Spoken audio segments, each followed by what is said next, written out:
Hola, ¿qué tal familia? Bienvenidos. Estamos de cerca al corazón, de cerca al amor de Dios, reunidos en esta entrevista, en esta conversación más bien, con un gran hombre iluminado, con su espíritu lleno de amor.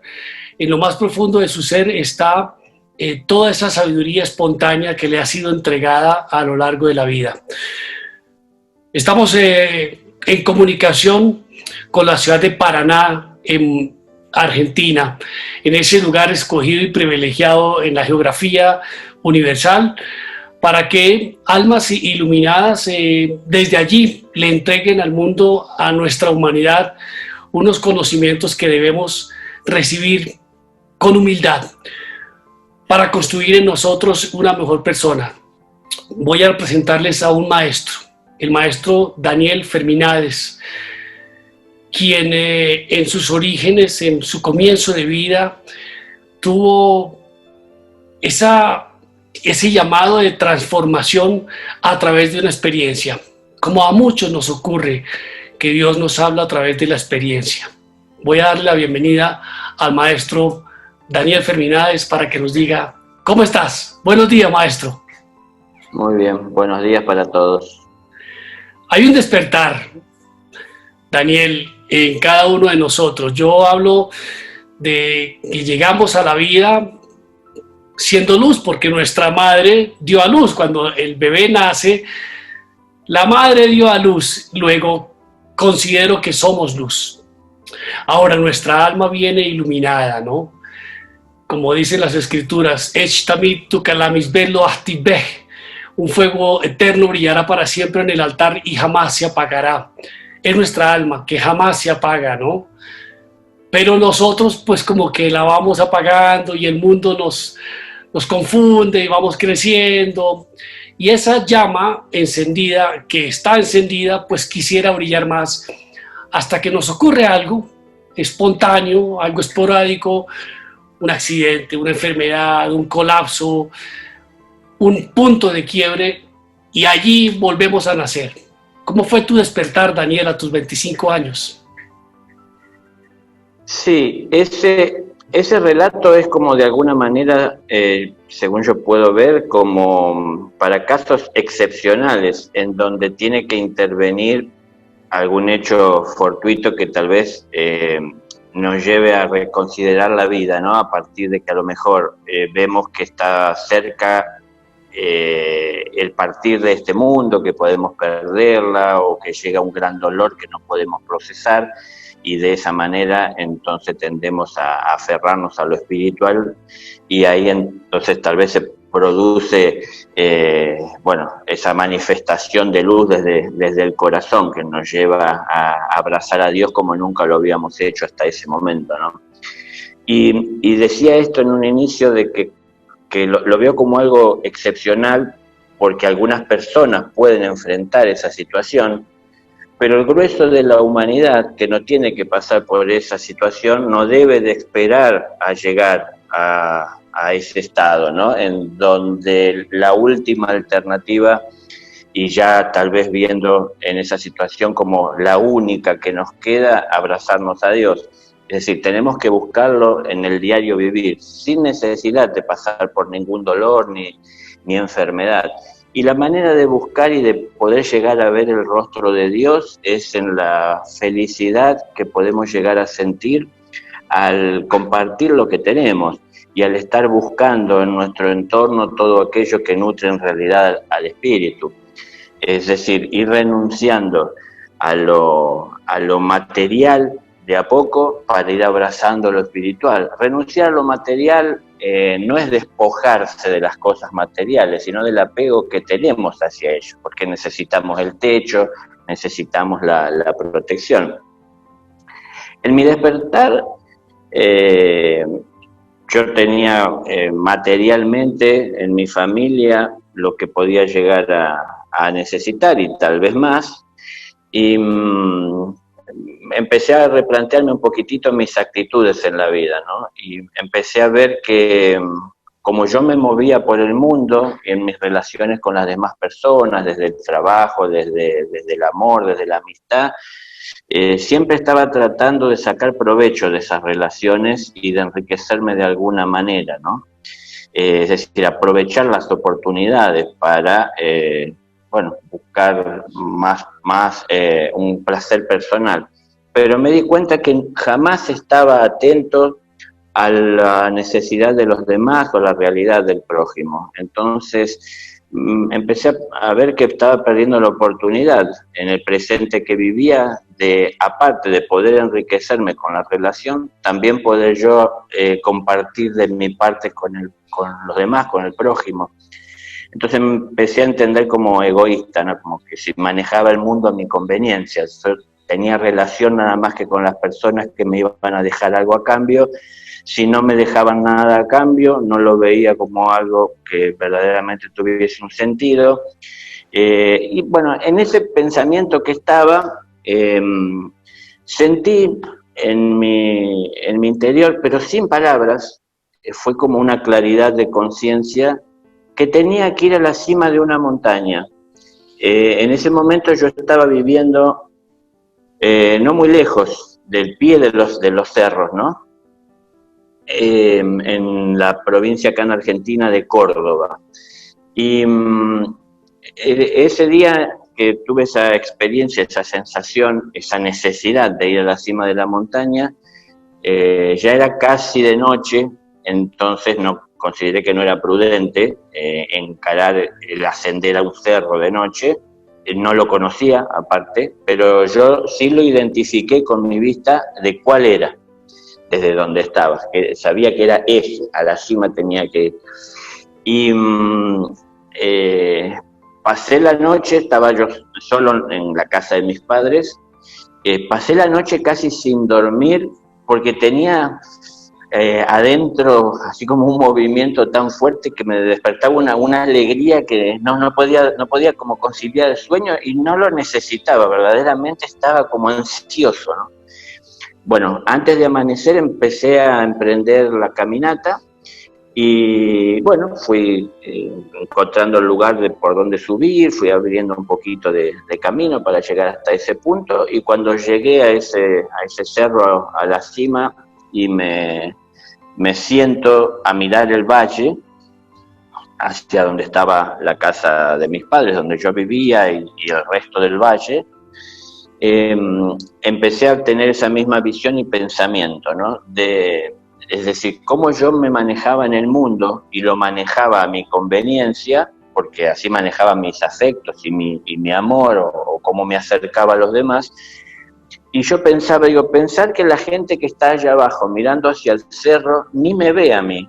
Es decir, soy tan pequeño que ni tienen noción de que ahí me encuentro. Y yo creo como que el mundo es mío, como lo manejo, ¿no?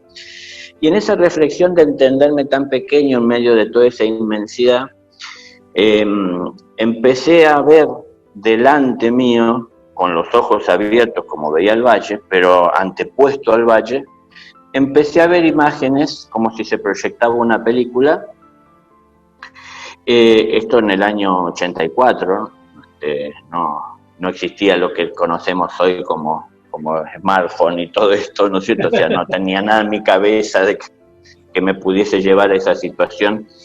Se proyectaba delante mío unas imágenes en movimiento y lo primero que recuerdo, la primera imagen que comenzó a proyectarse era una visión como desde un lugar elevado, pongamos 5 metros de altura, un grupo de personas que estaban reunidas escuchando hablar a una persona, estaban todos alrededor suyo, como en unas calles muy angostas, con paredes y casas como muy rudimentarias, ¿no es cierto? Calles muy angostitas, como todo muy derruido, que había transcurrido el tiempo, muy humilde. Mucha gente escuchando, y quien estaba en el medio, que yo pude observarlo como desde atrás, elevado pero desde atrás, estaba hablando, él era más alto que los demás, y como que mi visión empezó a moverse en el aire, hoy podríamos decir como si fuese un dron, viéndolo desde el aire, hasta ver su rostro mientras lo escuchaba hablar. Cuando veo su rostro vi que era yo, pero en otro tiempo, con ropas muy largas, grises, blanquecinas, sucias, ¿no? Parecían como andrajos, diríamos hoy. Y lo que estaba hablando yo me atraía tanto porque hablaba sobre espiritualidad, cosa que a mí, Daniel Fermina, hasta ese momento jamás me había interesado nada de lo espiritual, nunca tuve lectura, ninguna religión practicante, pero lo que hablaba era del universo, ¿no? Y lo que estaba diciendo ese personaje en esa película proyectada, en mí, en Daniel, el que estaba observando esa situación, despertaba una cantidad de conocimientos, porque cada palabra que decía, cada reflexión, es como que eran llaves que abrían bibliotecas. Es decir, a mí se me representaba lo que él estaba diciendo, pero visto en la misma creación, ¿no? Es decir, el cómo aparecían las estrellas, el movimiento, el cómo se expandían, ¿no? La luz, hilos de luz que unían las formas con el creador, es decir, veía todo eso y como que me maravillaba de tal manera que yo no quería salir de ese estado, Claro. Estaba atrapado. Y termina esa imagen y se une otra en otro lugar, en el desierto, también estaba hablando. Bueno, fui pasando horas de ver mi forma que cambiaba de rostro, cambiaba de tiempos, en donde siempre hablaba de estos temas. Pero con el tiempo pude saber y darme cuenta que esa experiencia era retomar la memoria de mi espíritu a través del tiempo, ¿no? De lo que venía haciendo. Hasta ese momento, como Daniel, no me interesó lo espiritual y ese fue el momento de comenzar a interesarme en los propósitos del espíritu, ¿no? Y entonces tomé o retomé esa memoria y llegó a mi vida todo ese conocimiento que era parte del espíritu, pero a una mente que no tenía ningún tipo de estructura espiritual. Entonces, cuando me di cuenta que estaba pasando por toda esa experiencia y observé lo que me pasaba a mí físicamente, ya era prácticamente de noche y dije, tengo que bajar la montaña porque bajarla de noche va a ser muy difícil. Entonces me apuré a bajar y cuando iba bajando la montaña y recordaba lo que había visto, como digo, estaba mirando algo que se proyectaba delante del valle que estaba detrás, o sea, con los ojos abiertos, no era con ojos cerrados ni nada de esto. Cuando yo pensaba, mientras bajaba, otra vez como que me conectaba y se abrían otra vez como conocimientos. Cada palabra que yo pensaba o traía a mi recuerdo es como que si eran llaves, como digo, que abrían conocimientos. Entonces eso se expandía y me permitía ver cómo llegar a las raíces, ¿no? Y lo veía con claridad. Y no tenía forma yo de comprobarle a nadie, ni por mí mismo, de que fuese real, pero dije, a la vez tampoco puedo afirmar que no lo sea, porque de hecho tengo muy en claro todo lo que estoy viendo y viviendo. Bueno, cuando bajé empecé a pensar sobre todo eso y empecé a tener experiencias fuera de lo físico, de contacto con seres que no tenían la forma física, como que se abrieron muchas cosas en mí.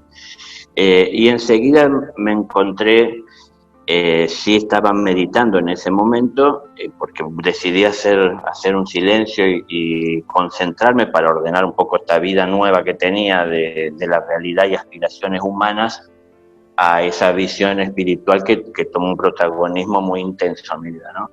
Entonces, en ese momento de reflexión, me encuentro con un ser que yo mismo en ese momento podía entender como el padre, ¿no? Un anciano de una barba blanca muy larga y un pelo blanco muy largo, lacios, pero como el color parecía de la luna, sin plateado, y él vestido de blanco, con un cetro muy grande, que me dice que había venido a la tierra con un propósito y que, bueno, me habla de lo que se esperaba de mí en mi labor y que era el tiempo de iniciar, de que volviera a la tierra, me dice. Entonces salimos de dentro de unas cuevas, sé que era el Himalaya, estaba nevado afuera, y entonces me dice, ves, vuelve al mundo, y me empuja, me apoya su mano en la espalda y me empuja para que salga yo de la cueva y camine. Camino entre la nieve, llego a un borde como de un gran precipicio, veo un gran valle abajo verde, hacia el lado izquierdo de donde estaba yo parado, allá debajo había una entrada a ese valle, y cuando miro bien hacia abajo el valle, había como un domo de luz azul, como de energía, y de ahí provenían muchos ruidos, y yo entendí que era el mundo, es decir, todos los ruidos que provoca el mundo, estaba todo concentrado ahí, ¿no? Y entonces él me decía que vuelva. Y bueno, yo pensaba en ese lugar muy humano, decía, yo Daniel, si yo soy un electricista, es decir, ¿qué misión puedo yo tener? ¿Qué puedo llegar a hacer si no sé nada de todo esto, ¿no? Pero bueno, no tomaba en cuenta lo que recordaba y lo que había vivido, porque era algo nuevo para mí. Jamás había escuchado hablar, con el tiempo supe que recordé mis encarnaciones. En ese momento fue solo memoria.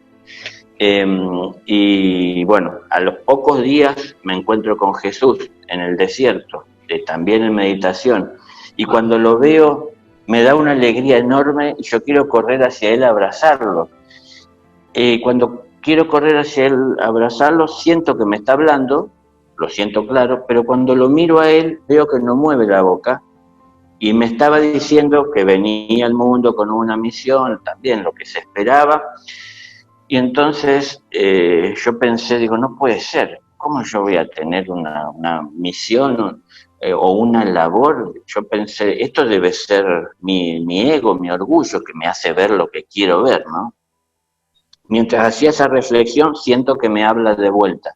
Cuando me habla otra vez, ahí en el desierto que estábamos, lo miro, él estaba hacia mi derecha, y él ya no estaba solo, sino que detrás de él había como 20, 30 seres más con unas ropas de unos colores, pero muy, resaltaban muchísimo, ¿no? Amarillos, violetas, rojos, azules, unos colores muy fuertes. Él estaba delante de todos de blanco, blanco sucio, el blanco del que anda en el desierto, ¿no?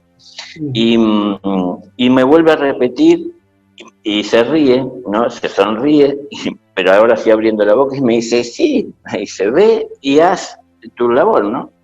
Entonces yo dije, bueno, si Jesús lo dice, él es el maestro, él sabrá lo que quieres, porque yo la verdad que no me creía capaz de hacer lo que él me pedía, de hablar sobre temas espirituales, porque no tengo ninguna lectura, ¿no? Yo hice 7º grado, nada más en la escuela, nunca hice una secundaria, no me gusta leer, nunca leí, nunca me interesé por lo espiritual. ¿Qué voy a hablar? Yo pensaba que el hablar tenía que ver con una lectura o con los conocimientos que uno adquirió, pero en realidad era conciencia, no conocimiento, ¿no? Era el fruto de la experiencia vivida en otros tiempos lo que tenía que compartir. Lo fui descubriendo con el tiempo. ¿Cómo llegué a descubrirlo y cómo llegué aquí a donde estoy hoy? Superando mis limitaciones. Me di cuenta que nadie en el mundo podía impedir que yo haga lo que el Padre me pedía. Todos los impedimentos estaban en mí, porque me creía que no era capaz, porque no tenía lectura, porque era tímido, vergonzoso, una cantidad de cosas que veía en mí que al final entendí como limitaciones. Y al buscar esas limitaciones me encontré con el ego. Y al ver el ego vi la fuerza y el dominio que tenía sobre mi vida. Y entonces al empezar a conocerlo y a profundizar y a identificarlo, encontré mucha resistencia y vi que se volvía más fuerte de lo que normalmente solía ser, por el hecho de que lo enfrentaba, ¿no? Y ahí lo fui conociendo y lo pude ver, porque también como se me había despertado ese don, si se quiere, de poder ver lo intangible, o lo que parece abstracto para muchos, lo pude ver en sus formas y lo pude enfrentar y estar frente a frente y empezar a poner un orden. Y en mí estaba la firmeza de la luz que me había llamado y no había manera de que yo fuese a existir, ¿no? Y entonces le decía, yo sé que he vivido en la oscuridad durante todo este tiempo, pero por ignorancia. Pero ahora la luz me ha llamado y nada me habrá de apartar. Sé que voy a perder muchas batallas, pero la guerra la voy a ganar yo. Entonces empecé a poner orden en mi vida, ¿no? Y me di cuenta que no podía estar enfrentándolo cuando me convenía y darle rienda suelta al ego también cuando traía placer a mi vida. Entonces tenía que traer un orden. Y si era no, era un no definitivo. Entonces era el momento de tomar decisiones, de dejar de ser tibio. Entonces decidí transitar ese camino de la luz y ir renunciando a la oscuridad. Bueno, mientras hacía todo ese proceso empezó a haber crisis en mi vida porque como humano tenía ambiciones que empezaban a dejar de ser de alguna manera protagonistas en mi vida o inspiradoras y tenía que renunciar a ellas y eran como sueños que uno traía de tiempo en su vida gestando y ahora ya no tenía más protagonismo o no iban a ser los objetivos. Entonces aparecieron crisis en mi vida y pensé que mi vida iba a ser, porque algo de eso me había hablado el padre, que tenía que ser un sacerdocio, bueno, que yo lo era, de hecho él me decía. Yo pensé que un sacerdote, yo lo imaginé como Daniel, un sacerdote católico que no conoce mujer, que no tiene familia. Me habían dicho que era un sacerdote y que venía a cumplir una misión y que yo entendí que mi vida como sacerdote la visualicé como Daniel, un sacerdote, lo que yo poco que podía entender católico, ¿no? Que no formaba una familia, no tenía aspiraciones materiales, estaba como comprometido con Dios y el servicio. Había una parte que la aceptaba sin resistencia, pero había otra que era la de no conformar una familia, la de no tener las aspiraciones personales que me creaban cierta crisis. Y en esas crisis, en ese dolor interno, es que el Padre me dice claramente, ¿no? Con sus palabras, y repito textuales, él me dice, la vida es el camino, y la vida vivida con amor es el camino que os conduce hacia mí. Entonces, no importaba la decisión que tomara, sino que tenía que transitar ese camino con amor. Si quería tener una familia, la podía tener, si quería no tenerla, no hacía falta, pero él me decía que era con amor que tenía que vivir la vida y me aclaró eso, que la vida es el camino, no hay otro camino aparte, ¿no? Yo pensaba también, como muchas personas piensan, que está el camino espiritual o el camino material, como que son cosas separadas, pero en realidad la vida es el camino. Podemos transitar por esta vida buscando cosas materiales o buscando los objetivos o transitar desde lo espiritual. Bueno, estaba en mí como lo iba a transitar, ¿no? Bueno, decidí lo espiritual y a la vez también, lógico, como cualquier persona, tengo contacto con lo material, porque es lo que uno necesita dentro de lo que necesita, ¿no? Sí, no quiero hacerlo más largo.